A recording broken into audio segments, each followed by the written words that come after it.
having spent the time that I did with him, he's so revered. He's worshipped in Argentina. He constantly had a huge entourage around him. And I went to see a game, and I'll never forget it, see Boca Juniors play. And he had his own little box there, and I went with his family. And he's standing there, and the atmosphere was unbelievable at this game. And his family, one of his daughters was literally holding him, and he was screaming over the balcony, holding him so he wouldn't actually fall off. I mean, he had such an incredible passion for the game. I mean, you said there you played against him. What was it actually like to play against him? Like, what the difficulties that he gave you guys? I never thought in my lifetime that I would see anyone come remotely close to Diego in terms of ability with a football. I think we've seen Messi, who's very similar in many ways. Obviously Argentinian, diminutive, brilliant left foot. But Diego was incredible. I actually played with him as well for half a game, played for the rest of the world, and at Wembley against, funnily enough, for the English League side, because it was centenary. I played for the rest of the world because I was at Barcelona at the time. And all the players, there was people like Platini on the pitch, lots of great players from around the world, and everyone was totally in awe of him. First thing he did was in the dressing room, he sat there, just a pair of shorts, and you know, like you roll your socks up.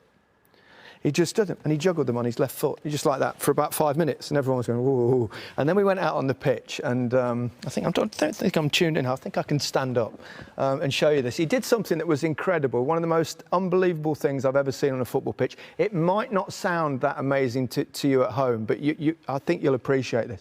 He juggled the ball all the way out to the centre circle, and then he got to the centre circle, still juggling it, and then he went, bang, and he whacked it as high as he possibly could, and he waited. And it came down, and he went bang, and he did it again. And he did it 13 times, and the most he ever did was walk 3 paces to it. And all of us were sitting there going, oh my God, that's... like I was there. That's it, that's impossible. It is. And I remember going to training the next day in Barcelona and stuff, and we all tried it, and the best anyone did was 3, and they were running for the 3rd one. And I've just never seen anyone have just such a beautiful affection with a football. And you look at the pitches that they played on. Yeah. They were like mud baths half the time. They were allowed to tackle around your hip high.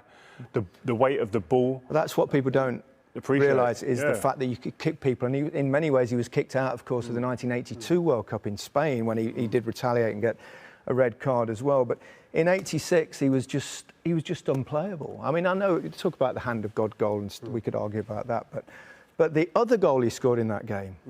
I mean, you've got to realise as well, the pitch at the Azteca was awful. It had been kind of relayed just before, and you know, like you relay your garden with small pieces of turf. It was exactly like that, and every time you put your foot on one piece of turf, it kind of just disappeared under your foot.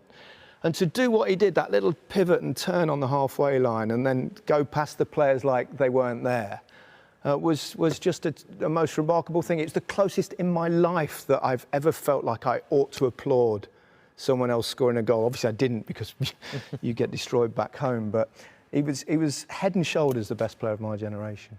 What were the tactics in that game, Gary? Were you man-to-man marking him? Or? No, because we'd never really played man-to-man marking. So what we actually did, and we talked, it was basically, as soon as he gets the ball, whoever's closest, you get to him.